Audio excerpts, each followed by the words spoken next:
नमस्कार मित्रों, मैं संजय कुमार स्वागत करता हूं एक बार फिर से आपके अपने परिवार गोल्डन एजुकेशन हब पर।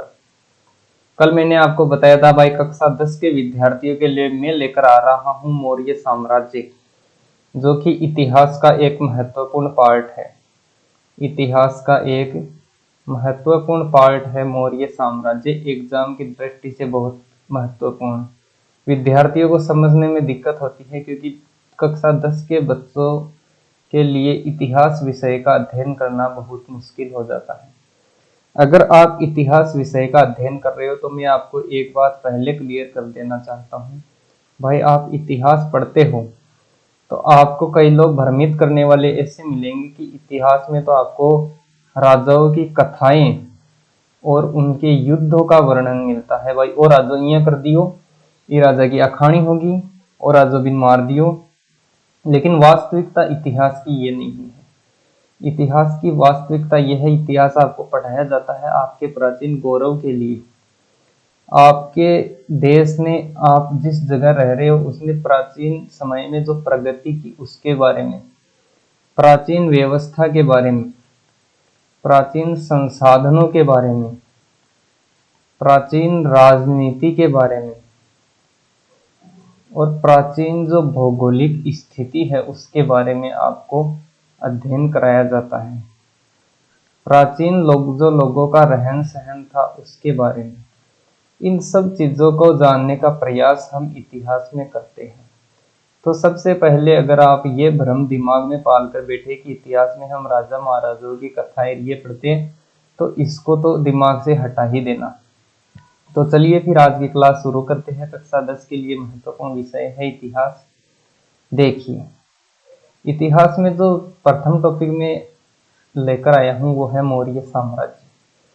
सबसे पहले ये नहीं पढ़ेंगे कि मौर्य साम्राज्य की स्थापना किसने की थी, क्या है मौर्य साम्राज्य। अगर आप पढ़ रहे हो तो मैं आपको बता देता हूँ कि इतिहास का जो महत्वपूर्ण पार्ट है मौर्य साम्राज्य, यहीं से पहले इतिहास की शुरुआत होती थी। लेकिन बात है 1921 की, जब दयाराम साहनी ने सिंधु घाटी सभ्यता में हड़प्पा क्षेत्र की खोज की थी, तब हमारा इतिहास 3-4 साल 5 साल 5000 साल पीछे चला गया। तो चलिए, वैसे कक्षा 10 के लिए क्लास है तो मैं आपको बता देता हूँ मौर्य साम्राज्य हम पढ़ने वाले हैं। तो चलो बात करते हैं कि मौर्य साम्राज्य की जानकारी के स्रोत कौन कौन से हैं। जानकारी के स्रोत ध्यान से क्लास को देख ले और अपनी जो नोटबुक है नोट्स की उसमें नोट कर ले, क्योंकि प्रत्येक बात आपके लिए बहुत महत्वपूर्ण है एग्जाम की दृष्टि से। ठीक है, जानकारी के स्रोत देख ले आप एक बार कि किन किन से जानकारी हमें मिलती है। सबसे पहले जानकारी आपको मिलती है, एक विद्वान हुए हैं जिन्होंने ये किताब लिखी है अर्थशास्त्र, और वो है चाणक्य। चाणक्य तक्षशिला के आचार्य थे, अर्थशास्त्र उन्होंने किताब लिखी है। इसकी बाह्य ग्रंथ है, इसके बाद इसके जरिए में मौर्य साम्राज्य, भाई आज से ना तो मैं उस समय मौजूद था, ना आप जो ये वीडियो देख रहे हैं वो उस टाइम मौजूद होंगे। तो भाई ये सवाल उठता है, भाई इतने पुराने साम्राज्य की जानकारी हमें मिलती कहाँ से। भाई आज से लगभग 2300 साल पहले की बात है, 2500 साल पहले की बात है, तो कैसे मिलती है? तो अर्थशास्त्र से हमें जानकारी मिलती है। एक बुक है कथा सरित सागर, ये एग्जाम की दृष्टि से बहुत महत्वपूर्ण है, सोमदेव ने लिखी है, ये भी आप याद कर ले। दूसरा एक ग्रंथ है वृहत कथा मंजरी, वृहत कथा मंजरी क्षेमेंद्र ने लिखी है। किसने लिखी है? क्षेमेंद्र ने लिखी है। ठीक, अब इसके अलावा दो बौद्ध ग्रंथ हैं, बौद्ध ग्रंथ दीपवंश और महावंश, दीपवंश और महावंश, इससे भी हमें मौर्य साम्राज्य की जानकारी मिलती है। और इसके अलावा एक मुख्य चीज है इंडिका, इंडिका जो कि किसने लिखी थी? जो लिखी थी मेगस्थनीज ने, मेगस्थनीज। अब आपको मैं बता दूंगा कि मेगस्थनीज कौन हुआ है, आगे वीडियो में हम बात करने वाले हैं। तो चलो सबसे पहले अब हम मेन टॉपिक पर आते हैं। देखो, मौर्य साम्राज्य हमारा टॉपिक चल रहा है। मौर्य साम्राज्य। स्थापना किसने की थी? मौर्य साम्राज्य की स्थापना की थी चंद्रगुप्त मौर्य ने। अब इससे पहले मैं आपको एक छोटी सी कहानी बता देता हूँ। भाई, मौर्य साम्राज्य से पहले जो हमारा आज का भारत है उस पर शासन था नंद वंश का। किसका शासन था? नंद वंश का। और नंद वंश में लास्ट का जो राजा है घनानंद, घनानंद ये था। घनानंद जो था सुरा सुंदरी का दास था। सुरा सुंदरी का दास। भाई, सुरा सुंदरी क्या होती है? सुरा का मतलब होता है शराब और सुंदरी का मतलब होता है स्त्री।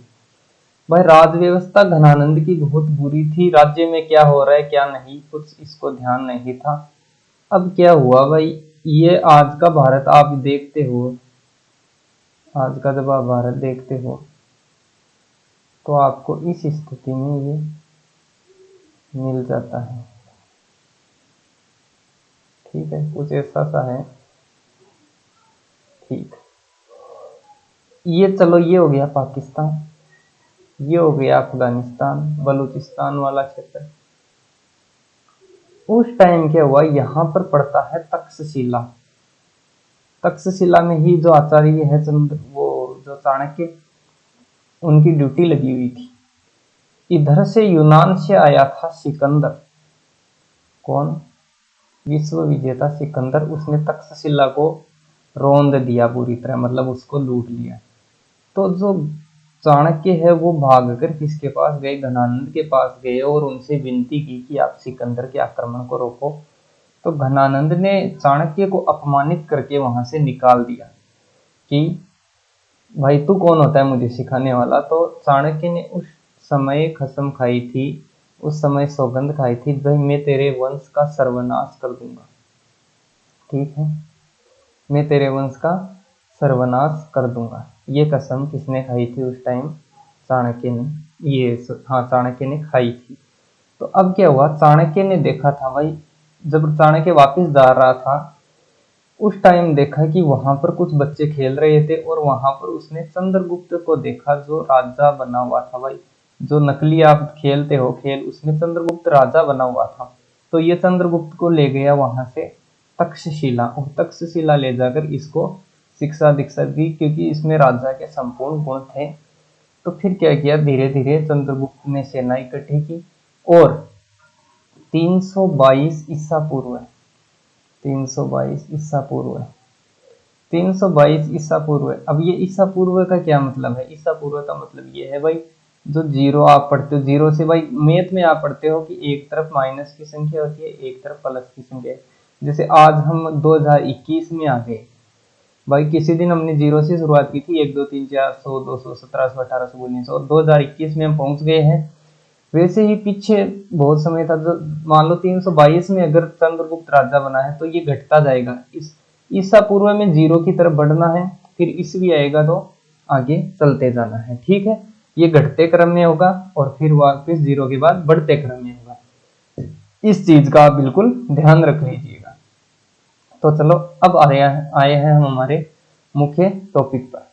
तो चंद्रगुप्त मौर्य तक्षशिला में पढ़ा चाणक्य के सानिध्य में और वहां से शिक्षा दीक्षा ग्रहण की।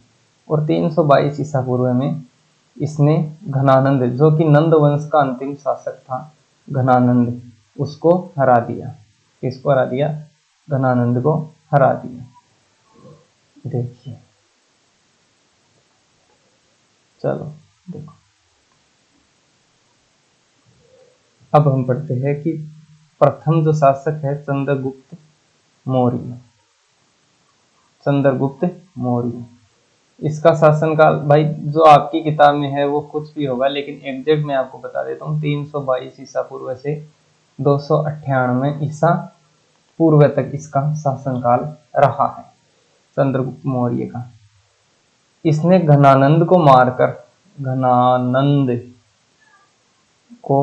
मारकर मौर्य वंश की स्थापना की, मौर्य वंश की स्थापना की। ठीक है भाई, सबसे पहला प्रश्न आपके लिए हो गया भाई, मौर्य वंश का संस्थापक कौन है? तो वो है चंद्रगुप्त मौर्य। इसका जो गुरु था कौन था? चाणक्य था। कौन था? चाणक्य। ये बात भी आपको क्लियर होगी। ठीक है, चाणक्य को इसने अपना क्या बना लिया? प्रधानमंत्री बना लिया। ठीक है, प्रधानमंत्री किसने बना लिया? चंद्रगुप्त मौर्य। ठीक है, आगे चलो। अब क्या हुआ भाई, चंद्रगुप्त राजा तो बन गया, लेकिन अब इसको अपना साम्राज्य बढ़ाना है, साम्राज्य इसको बढ़ाना है।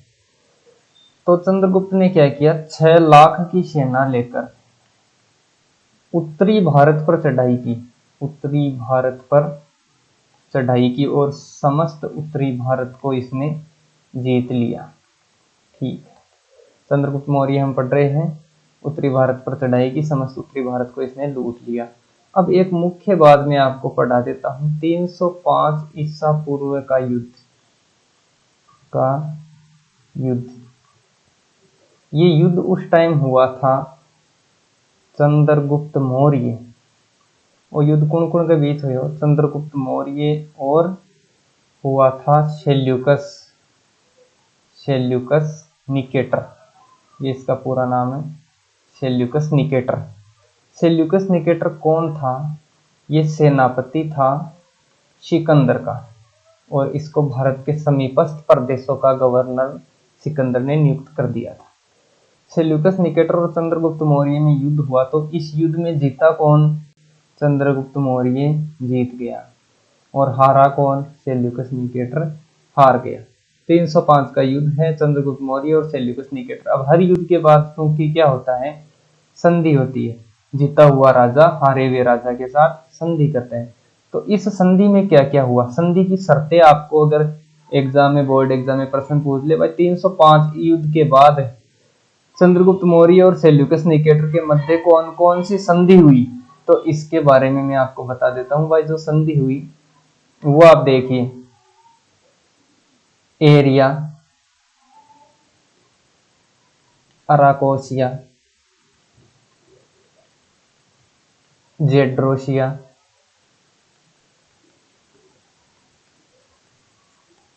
पेरोपनिसडाई, ये सारे प्रदेश, एरिया, अराकोसिया, जेड्रोसिया, पेरोपनिसडाई, वर्तमान के हेरात, काबुल, कांधार, ये वाले प्रदेश हैं, ये किसने दिए? निकेटर, सेल्यूकस निकेटर ने दिए। समझ आना, किसको दिए? चंद्रगुप्त मौर्य को दिए। ठीक है, फिर चंद्रगुप्त मौर्य ने क्या किया? उसको कहा कि इसकी पुत्री का विवाह किसके साथ कर दे? चंद्रगुप्त के साथ कर दे। कौन? सेल्यूकस। तो सेल्यूकस की पुत्री थी हेलन, हेलेना भी मिलता है, हेलन भी मिलता है, हेलन का विवाह है, इनको ब्याह कर दियो किंग के साथ, चंद्रगुप्त के साथ, चंद्रगुप्त के साथ आलिए। ठीक है, तो 2 शर्तें हो गई। पहली शर्त, एरिया, रकोसिया, जेड्रोसिया, पेरोपनिसडाई, निकेटर ने किसको दे दिए? चंद्रगुप्त को दे दिए। हेलन का विवाह किसके साथ हो गया? चंद्रगुप्त। अब ये लड़ेगा कौन? क्योंकि वही को ससुर होगा निकेटर। ठीक है, अब आगे देखो। अब चूंकि इनमें रिश्ता हो गया, तो 500 हाथी चंद्रगुप्त देता है किसको? चंद्रगुप्त देता है किसको? देता है निकेटर को देता है। 500 हाथी बदले में चंद्रगुप्त ने किसको दिए? निकेटर को उपहार स्वरूप दिए थे। एक राजदूत जिसका नाम था मेगस्थनीज, चंद्रगुप्त के दरबार में आया, चंद्रगुप्त के दरबार में आया। ठीक है, एक राजदूत मेगस्थनीज था चंद्रगुप्त के दरबार में, और मेगस्थनीज ने ही किताब लिखी थी इंडिका। ठीक है, ये किताब किसने लिखी थी? Indica, Megasthenes. इंडिका ही मुख्य स्रोत है किसकी जानकारी का? मौर्य साम्राज्य की जानकारी का मुख्य स्रोत ही क्या है? इंडिका है। तो 500 हाथी निकेटर को दे दिए। अब वापिस पढ़ लो एक बार, 305 का युद्ध है, सेनापति चंद्रगुप्त मौर्य के और जो सेल्यूकस निकेटर है, इन दोनों के मध्य 305 का युद्ध हुआ था। युद्ध में चंद्रगुप्त मौर्य की जीत हुई, सेल्यूकस निकेटर की हार हुई। संधि हुई, एरिया, राकोसिया, जेड्रोसिया, पेरोपनिसड़ा निकेटर ने किसको दे दिए? चंद्रगुप्त को दे दिए। हेलन का विवाह किसके साथ हो गया? चंद्रगुप्त के साथ हो गया। ठीक है, आगे की शर्त, शर्त नंबर 3। 530 चंद्रगुप्त ने किसको दिए? निकेटर को दिए। एक राजदूत मेगस्थनी चंद्रगुप्त के दरबार में आया। मेगस्थनी ने क्या लिखी? इंडिका लिखी। ठीक है, ये हो गया 305 का युद्ध। अब आप आगे देखिए, ये हो गया चंद्रगुप्त की मुख्य बात।